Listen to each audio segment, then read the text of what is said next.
Hello and welcome. Today we are going to be talking to Dexter Rogers. Dexter is a journalist and Three, two, one. Hello. Today we're talking to Dexter Rogers, journalist and documentary filmmaker.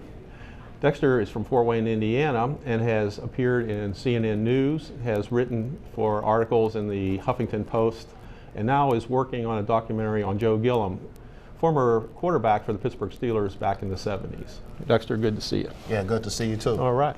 Now, I wanted to let everybody know that what brought us together originally was a person we both know, Mary Gerber, who works at the PBS station here in Fort Wayne.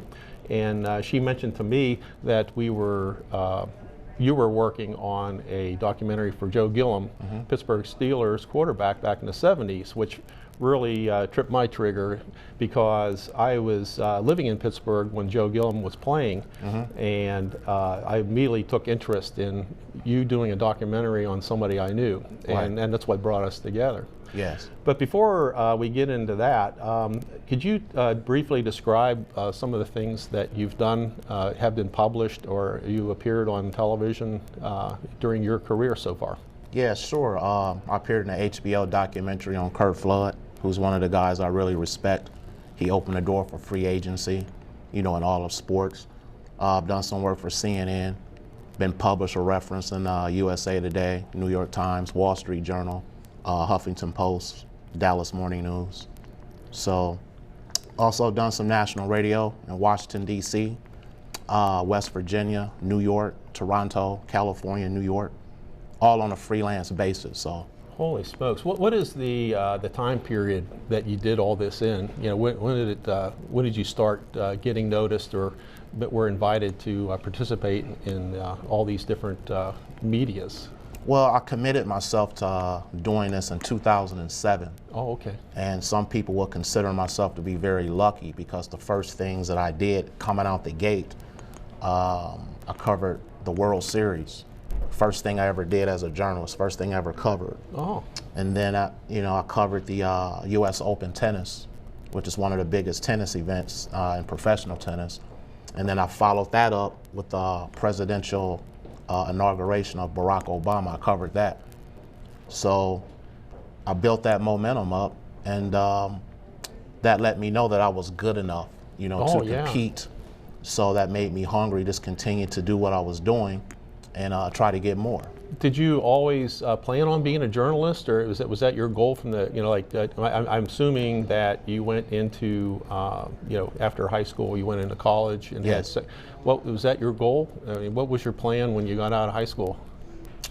Well, I never planned to be a journalist. It just kind of manifested. Oh. Actually, I had a very weird transition into journalism. I was a business owner in real estate. Oh.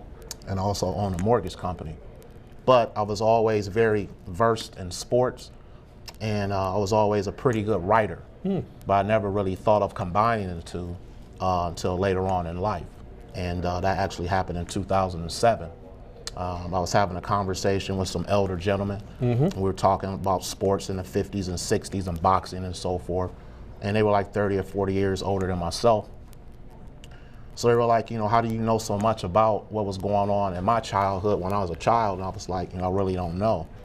And then one of the guys said, it seems like you have a gift and you need to explore, what you have, but it didn't really hit me right then, till months later.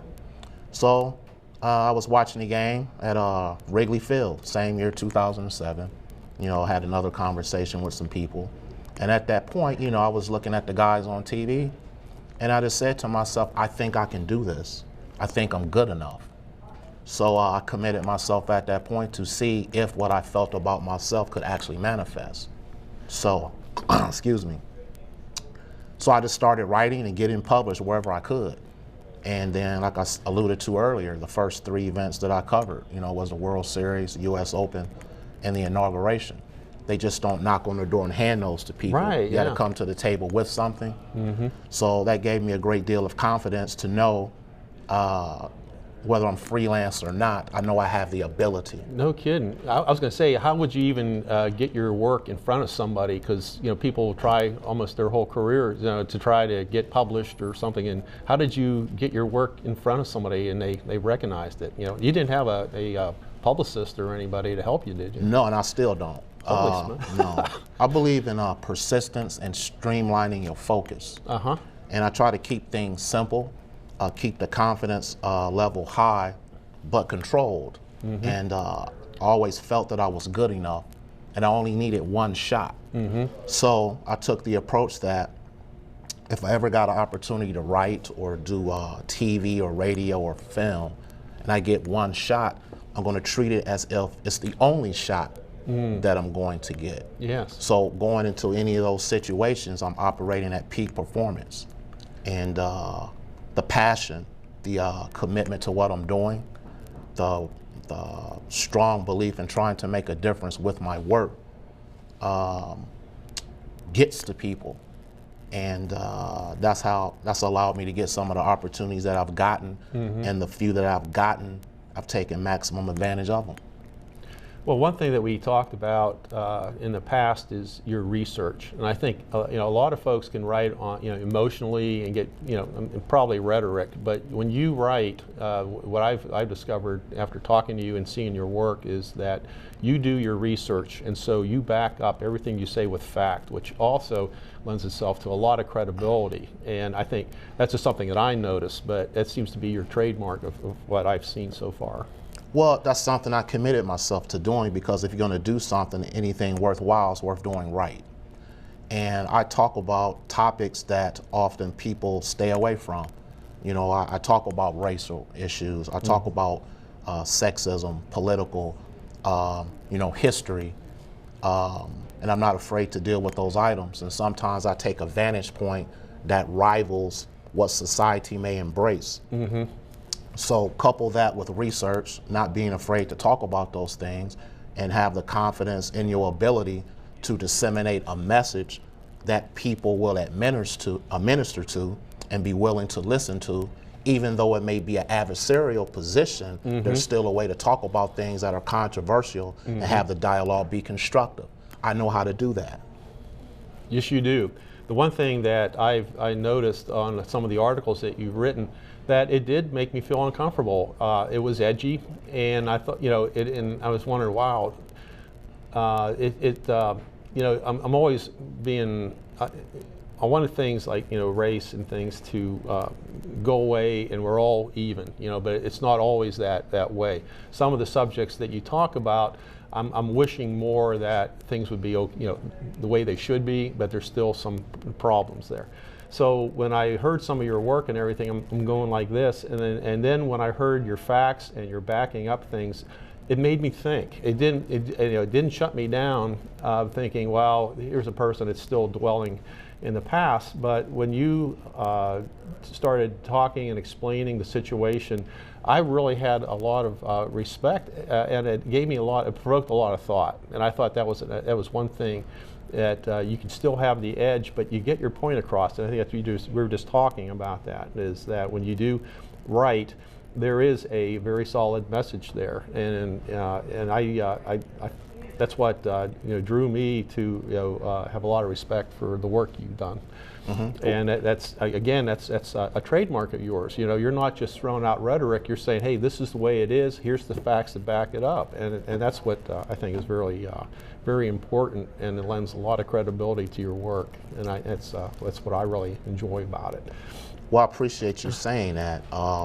That's not by accident, it's deliberate. Right, yeah. Because I know going into these things, having the lack of African American writers and reporters and editors at mainstream outlets, and you couple the fact that I'm talking about race or gender issues or controversial political issues, before I even open my mouth or they begin to read, people have preconceived notions of that. Right. So I'm aware of that every time I sit down and write something.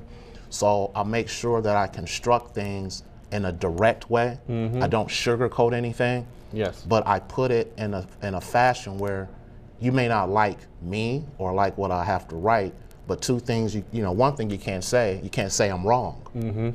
because I've thoroughly, researched everything before I put it out there. Because anytime something out there that makes people uncomfortable, especially race, the first thing they want to do is attack the messenger as a way of not dealing with the message. Right, so correct. I already know that going in. Right. So I write in a fashion to not only alleviate, but still disseminate an effective message that still will induce dialogue, irrespective of how you may feel about me. Right. And that's what I think you're successful in doing that, because I was ready to raise my hand. I don't want to hear about those things because I want everything to be okay. But it's not always that way. And when you do have an edge on the message, which is the truth, you have to think about it, or unless you just cut yourself off and you don't want to deal with it. But I was open to what you were saying and how you delivered it, and that brought up one of the first things that I observed that you offered to me was the CNN interview, and that interview had to do with the minorities doing sports reporting.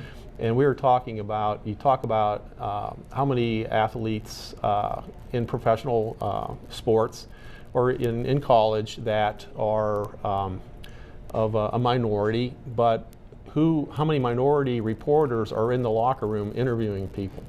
And I can see the argument saying, well, you have your anchor people, your main persons. They're well. I think they're well representative as far as the anchors. They're talking experts, but talking about reporting and actually getting what's going on with the players and whatever culture is in the locker room or outside of just the anchor people talking about the plays and highlights, you really don't have a good representation of minorities like in the field, on the ground, talking to the players directly. You don't see too many interviews like that. And then you focused on that on your interview with CNN. Would you care to elaborate on that? Yeah, well, sure. I'll write commentary and also do some reporting. And 8 and 10, 80% of what's written, edited, and disseminated comes from a white male vantage point. But if you look at the NBA, for instance, 75% of the players are African American. And when I covered the World Series in 2008, I had an idea of doing a story on the game. But I remember how I felt when I walked into the press room. There were at least 800, 900 journalists in there. I only saw 3 people who looked like me. Wow. And I had only 3. Yeah, 3. Wow. And that's the first thing that I noticed. Not that I was looking for it. Right. Well, you can't help it if you're in a room, people. Right. So what I decided to do is abandon, writing about the game, because the vast majority of people want to do that anyway. Right. I wrote about my first experience, covering, my first major event and how I felt walking into the press room, seeing so few people who look, like me. So I wrote a historical piece about people, who were the pioneers, like Sam Lacey. He's in the Writers Wing of the Hall of Fame, African-American writer. He had to sit on rooftops or in the dugout because he wasn't allowed in the press box because of the color of his skin. So when you look at things like that, and I have the opportunity to do what I'm doing right now, I recognize every time that I write something or create something that I stand on the shoulders of a lot of people, both African American and white, because it ain't a one, Sure. Singular deal. I've learned that I must lift as well as climb. I must also tell the truth, and I must be committed to change, because if it wasn't for the change and the people who came before me, I wouldn't be sitting here talking to you right now. And a few things that I have achieved in my career wouldn't have been possible without the people who came before me. Sure.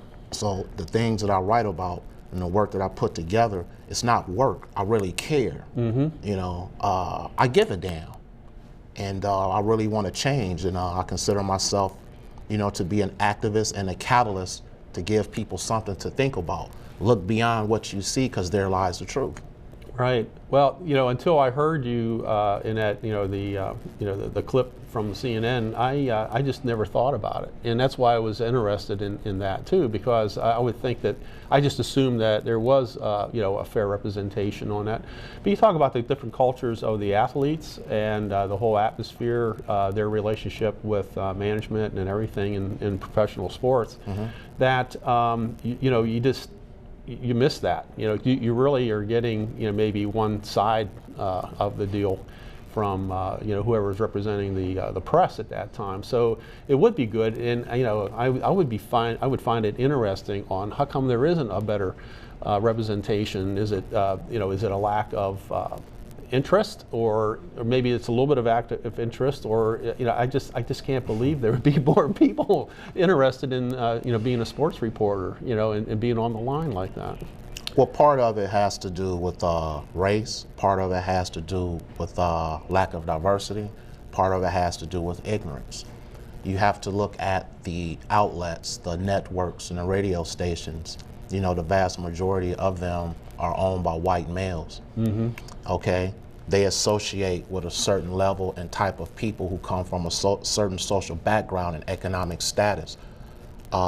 Women, African Americans, and other people of color usually are not privy in those groups. So a lot of time it doesn't boil down to ability, it boils down to who you know that can put you in positions in order to access those positions. Gotcha. Yeah. People fear that which they don't understand. And that's why I have had difficulty in breaking in, even though I broke in and done some major things initially. Yes. You know, and I'll use this town for instance. I'll say this, there isn't anyone that I can name, and correct me if I'm wrong, that are doing the type of things that I have done and in pursuit of doing the type of things that I'm doing. You know, when I look at the Ferguson situation and what happened, when you open up the news sitting on the Journal-Gazette, you don't see any black faces. You know, how many African Americans consistently that you see on television and radio from a local standpoint that are offering different vantage points from people who look like me, you see? And it's not an accident, because people fear that which they don't understand. You know, I had brief relationships with both papers here, you know, and there were problems because of a collection of ignorance, race, and an opportunity and fear. Not from the people, but from the people who hire. You see, editors hire. So you don't have a lot of people at the bottom from which to hire, and people don't want to pursue journalism because they don't see themselves. It's difficult to aspire to be something that you don't see, you see? So it's important for me, every opportunity that I get, to put that message out there to induce more people, African Americans, women, Latinos, Asian, and so forth, to aspire into journalism. Because journalism should be a reflection of the society in which we live. So if you have X amount of women or X amount of African Americans, when I turn on the TV or read the newspaper or listen to the radio, I want to see me, not you, you know?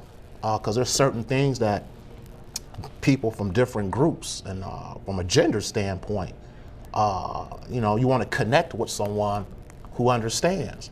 So let's look at Marshawn Lynch here at the Seattle Seahawks, a great example. He gets in trouble because he doesn't talk to the media, has very little to say. Well, I wrote an article a year ago about that, and I understand why he's uncomfortable. You know, he's got 700 or 800, you know, people, you know, vastly white, don't understand his mental makeup, don't understand his socioeconomic status in which he came up from, and they don't know how to approach him. You see, he's still a human being, but he comes from a different dynamic. So then you have the white world of sports journalism, you know, in front of him. He doesn't feel comfortable disclosing certain things that's in him. So he's actually has to retreat and say as less as possible, you know, instead of willingly express himself, because not a lot of people who look like him, nor a lot of people that's willing to try to understand him. So the way that you do that, you have to hire more people. You know, you have to hire more African Americans. You got to hire more women. You got to hire more Latinos, you see? But the people who are in charge of the hiring are reluctant to do that out of a combination of fear, ignorance, and race. That's just the way it goes. The numbers bear that out. It has nothing to do with me. Those are the facts. Right, right, yeah. I was just curious, you know, about how many people coming out of journalism schools and things that why, you know, I would think they would get picked up, you know, and used. And I was wondering how many people are pursuing journalism as a career path. That was the only thing that I was wondering, because I think I would think that if they're out there, they'd be scooped up, or maybe there's not that much interest in the media for whatever reason. They just don't think that they could be a journalist, or they want to do another career path. I just don't know how many people. I'm hoping that people aren't being turned down. If they have the interest and they're good, they're being turned down. Well, they're not being turned down. If you look just strictly at sports, the vast majority of the African American faces you see are former athletes. Mm-hmm. Okay? Yeah. They don't have any journalism experience, but they played the game, they understand the game. Yeah. So they're safer. They're a safer bet for networks to go with. I see. Very few African Americans go up through the ranks. I see. Like your Stuart Scotts, your Mike Wilbons, and so forth. Scoop Jacksons. They go up through the ranks. They didn't play sports at a very high level. They're strictly there on merit. There's very few of those. Yeah. 80%, as I said earlier, everything that's read, edited, and reported comes from a white male vantage point. Mm-hmm. That reflects the ownership of those entities as well. So you have to have, it's not so much creating diversity at the bottom, mm-hmm. you have to have diversity in those people who do the hiring mm-hmm. and do the owning.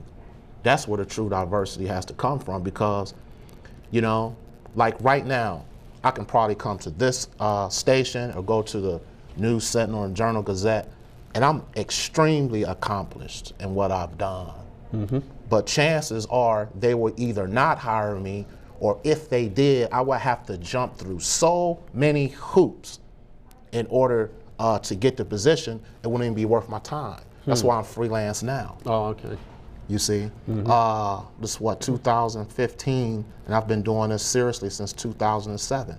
I'm getting ready to cover my fourth Super Bowl, 7 U.S. Opens. I've sat down with Tiger Woods. I've sat down with Federer. I've interviewed some of the top people in entertainment and business and sports. You don't have a place for me.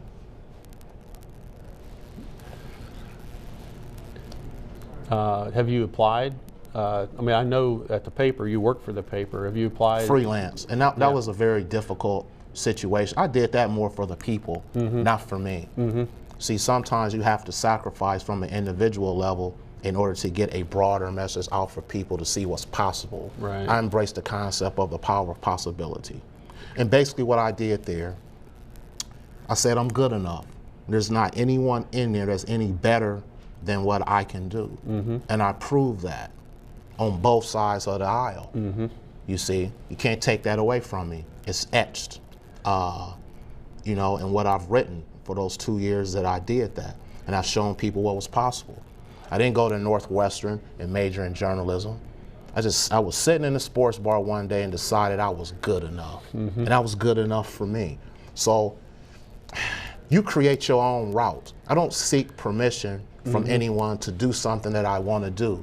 I don't need to be taught to do something I already know how to do. Mm-hmm. You see? It's just a matter of opportunity. Right. Can this person do the job or not? Forget about who you know. Forget about what kind of car you drive or who you hang around with. Mm-hmm. Can you produce the results that the job requires? But we don't live in that type of society, because all these other things in the periphery are weighted more so than this person's ability to deliver good work. Mm-hmm. That's just the way it is, mm-hmm. until somebody comes along and changes it. Right, yeah. Well, let's talk some of the major projects you've been working on now. You did the Curt Flood, writing about Curt Flood, and I think that was a really good piece, and we talked about that. Could you elaborate a little bit on Curt Flood? Why did you pick Curt Flood? He grabbed your attention, and you wrote about that. It was at the free agency. Yeah. Yeah. Can you talk about that? I gravitate towards individuals and situations that's geared towards change. Mm-hmm. I'm not a go with the flow type of guy, especially when things are not going well in society and sports. When you have inequality, the goal is to establish equality. He fought for something. Mm-hmm. He did more than play the game, and he sacrificed his whole career, not for himself, but for the people who came after him in all of sports, where they would benefit. I got some of that in me. You know, I look at a Muhammad Ali, just celebrate his birthday over the weekend. Yeah, right, yeah. I look up to him. You know, I admire what he did. You know, he's like, hey, I'm not going to go to Vietnam, fight in your war, kill people who didn't do anything to me when my real enemies are here, and I can't go in a restaurant of my choice to eat, but you want me to go fight your war that you started and kill people that didn't do anything to me? That didn't make any sense. And that makes sense to me. Gotcha. You know, my mother, great respect for my mother, very strong woman. Probably the most intelligent and wise person that I ever met. She had me. I got a lot of that in me.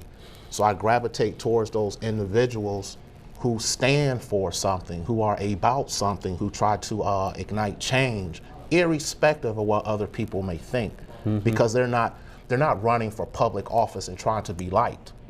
See, it's very difficult for an individual like me to talk about race, to talk about gender equity and the political chicanery that goes on, and then simultaneously expect people to like me. You see, you got to pick one side or the other. But see, I'm for change, you see, and that's why I wake up. I'm passionate about what I do. Right. You know, I'm not interested in being liked. I have a few people that like me, you know, and I have a few people that respect me. I'm good. I'm in a really good place, you know, right now, you know, with my work and from a personal situation. That's more important to me than trying to be liked and embraced by everyone, because you can't have both. Well, it takes guts. You know, we all want to be accepted, and, you know, you fall into that pattern. And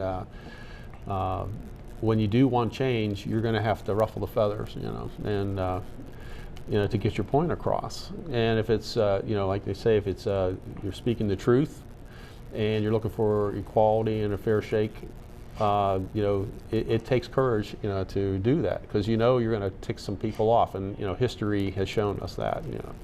That's for sure. Curt Flood, his goal was to, I wasn't sure about why he came against, people were against his free agent movement. Well, his situation was a reflection of society that existed. African Americans were supposed to be in a certain place in society, which is separate but inherently unequal. And what period of time were we talking about? This is the 60s. This is 68 when all of this started. Right, that's what I thought. Yeah. So you're talking about at the apex height, you know, of the civil rights movement, a culmination of change from one thing and trying to gravitate towards another. Yeah. But to sum up his situation briefly, in those days you had what was called the reserve clause, which meant that the owners of baseball franchises controlled everything that you did. They controlled where you worked. Okay, you couldn't call up your agent in those days because there were no agents. Yeah. So they could trade you to any team that you want, and you didn't have any say so. Oh, okay. So Curt stepped up and said, you know, you guys are going to trade me to the Phillies. I'm not going. I'm not going to partake in something where I wasn't involved in a decision-making process over my own destiny. I'm not your slave. So hence it evolved from that. Right. So now we have free agency and people making these millions and millions of dollars, and they don't even know who Curt is. Right. You know, they cash those checks, they do these commercials, but, you know, Curt was the initial catalyst, you know, for all of that. But he represented all the players, not just himself. Yeah, right. You know, and his career. But that was damaged. white players too, though. Yeah, that's what I'm saying. There's no free agency at that time, and he came up with that. Yeah. So, you know, see, that makes sense to me. He saw something that was right. He had the guts to, you know, to go up against it because he knew he was right. He wasn't trying to be liked. He was trying to do something he was trying to fight against something that was unjust. Right. Yeah. You know, anytime you fight against something that's unjust, when you're talking about America's favorite pastime in the 60s, you know, it's like the NFL today in terms of fans, you know, liking that particular sport. And he's black. Come on. He wasn't doing it for the money. So that was, you know, that was one of the articles that you wrote very passionately about, and then this kind of leads itself to your new documentary film with Joe Gillum, with No Ordinary Joe. Yes. And what brought you into you know, Joe's story? I mean, we've heard it on network. I mean, I've seen it on network. I knew, you know, from living in Pittsburgh, he was a great quarterback. I saw him play, and then you know, of course, I was not privy to all the information that you dug up with your documentary, all the information and everything. And so, you know, as far as I was concerned, Joe became on hard times, and he had trouble with drugs, and then he got himself out of the NFL. And that was basically, that's all I knew about it, you know. And I'm sure there's millions of us that's all we know, because that was all the information we were given. But when I saw your documentary on Joe, it completely, like, holy smokes, it just opened up all kinds of information on what he was facing at the time. Had not a clue, you know, because nobody talked about it. And then when you interviewed his teammates like Rocky Bly or Lynn Swann, Andy Russell, and other quarterbacks in the who were quarterbacks, you know, they looked at Joe as he was the groundbreaker. And would you care to just elaborate a little bit on what kicked that off? You know, what? Sure. There's a professor out at Coppin State. He used to use some of my writings to teach in his classes, and I wanted to do an article on Joe, and he said, you know, he's a little older than I am, and he said, man, I think you should do a movie on this guy. And you know, I wasn't really listening to him. I kept trying to talk to him about the article. You know, I got a deadline to meet. So he kept saying, this guy has a dynamic story. I think you can pull it off.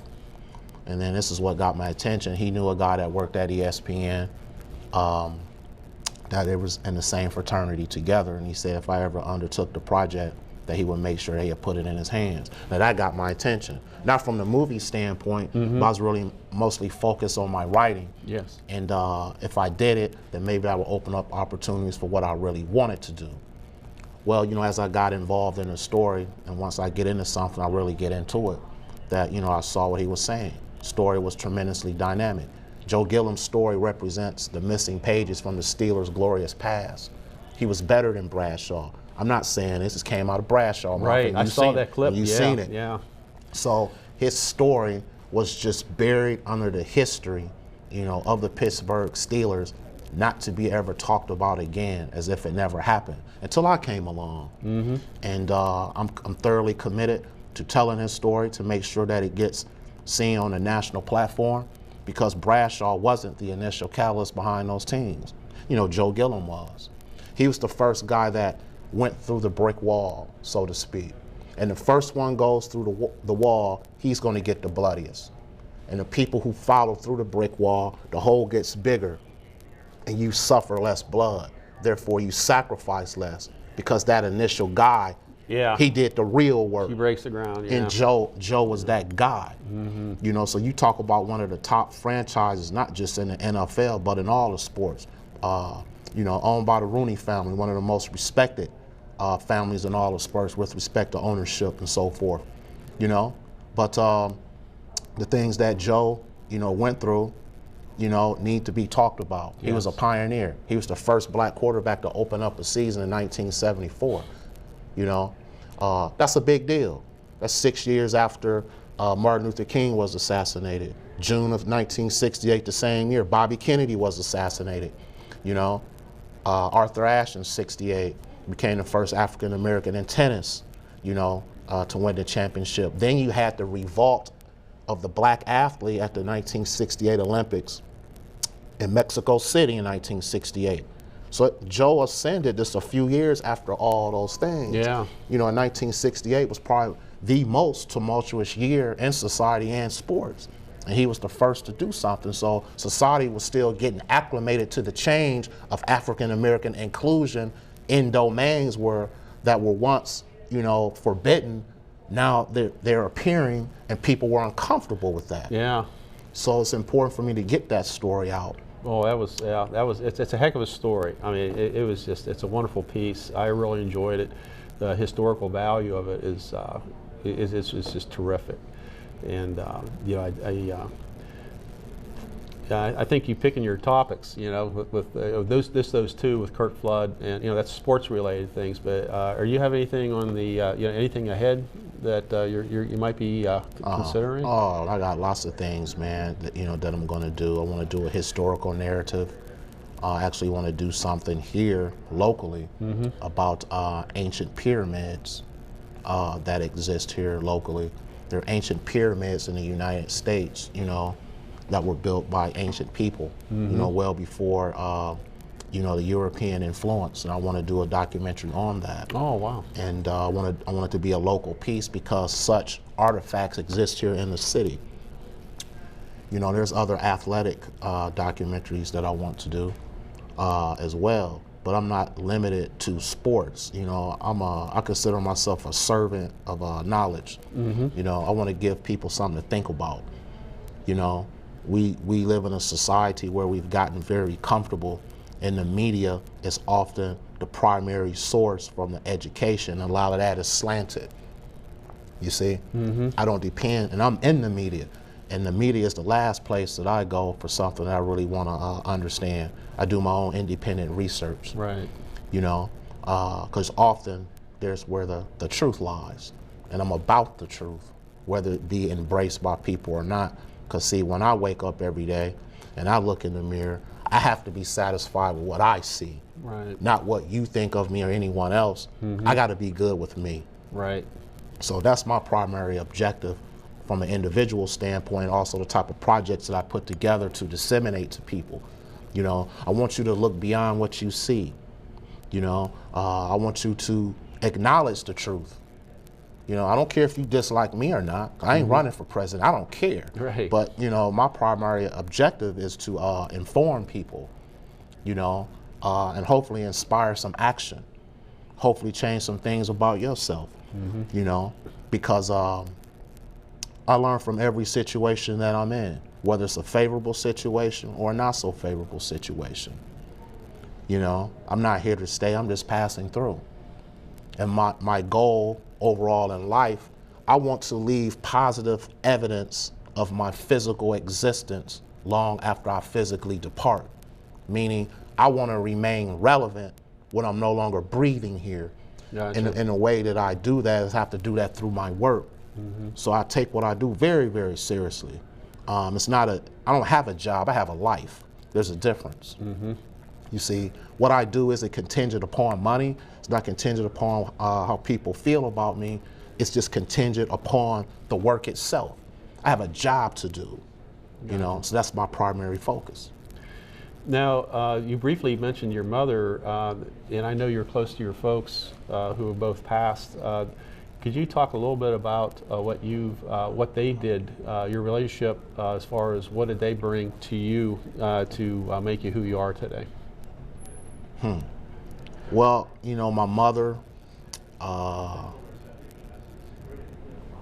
you know, she was it for me. You know, like earlier I said, you know, Curt Flood and Ali, you know, Malcolm X is another, you know, but my mom is number one. You know, those are the four people that, you know, I value what they did and what they, you know, try to do, but more so my mother. You know, from a spiritual standpoint, you know, she educated me on a lot of things that I live by today. She only went to school up to 8th grade. You know, I was able to get, you know, a Big Ten education and hobnob with some professors and so forth, but they don't compare to her. I'm not saying it because it's my mother either. You know, I'm able to tell the truth and be objective in the process. And, you know, her wisdom, I still live by today. She's always with me. And a lot of what I'm doing is due to the strength that she instilled in me. And I would say probably the number one thing she instilled in me is that it's okay to be who you are. You know, and I get that now, you know. And from a sports standpoint, you know, Ali is that guy for me, you know. I don't need to seek approval to be what I was put here to be from anyone. I'm okay with that now, you know. We all want a level of acceptance. Right, yeah. We all want to be embraced. But see, often when we say those statements, we're referring to external forces. I got to do that for myself first. Right. You see? Yes. I got to be okay with me. And if I'm okay with me, the things in the periphery are going to take care of themselves. We often work in reverse. We want to please other people. Right. We want to talk a certain way. You know, we want to think a certain way because we want to be liked. We got to say this to get the job. I'm not that guy. You know, that's not in me. You know, I tried to be that guy, but that's not in my spirit. So I'm good with it. You know, I'm happy every day I get up. You know, I don't have an agenda other than to try to live my best life. You know, I'm in a good place. So my mother put that in me, you know, and, you know, to honor her, I need to continue to live in accord to that. Very good. That's all. It kind of flows from the way you are. Just talking about you were talking about your research, who you talk to, because you go at it from a particular angle, which is the truth. And to get the truth, you have to do your research. And I'll go back to the Joe Gillum documentary. Look who you talk to. You talk to former teammates. You talk to other team members of other professional teams. Yeah. Like you talked to Warren Moon. Yep. Just to talk about his respect for Joe for breaking down the barrier of getting quarterbacks an option, you know, for blacks to be quarterback for, you know, and then you also talked to Bob Costas. Yes. And who you made an impression with, and he's following up with this project of the Joe Gillum No Ordinary Joe, and then former teammates. And you went out and talked to all these individuals. You took the time and went out to them, and they gave you the time, and so it shows how persistent and you know, you're goal oriented, and you're getting the job done, and that's why that No Ordinary Joe is going to be what I've seen of it. It's a marvelous piece of work. I have to tell you that. So. Yeah, I appreciate that, man. Right. I'm looking forward to when it's seen on a national scale. I put in the work. I've created the opportunity, so I just have to be patient and wait for it to manifest, because it's going to happen. It's not going to happen on my timetable. It's going to happen when it's supposed to. Right. And it's there. It's in existence. Something started out on a napkin. Now something physically tangible that one day people will see. You know, you take the unseen and you make it visible. That's what I do. Well, you're doing a good job from everything that I've seen so far. We've known each other for about 6 months, I think, and Yeah. I'm very impressed, and it's a pleasure to know you, and I hope that you would keep in touch and let me know what you're up to, so that Yeah, no doubt. we'll get, you know, we have to get the word out to let people know of your work, and I think that'll come in itself. You know, I think you're on a good roll there. So, Dexter Rogers, everybody, and look for his work, and you'll be seeing No Ordinary Joe coming out fairly soon, I think within this year. So again, thank you very much, Dexter. All right, thank you, man.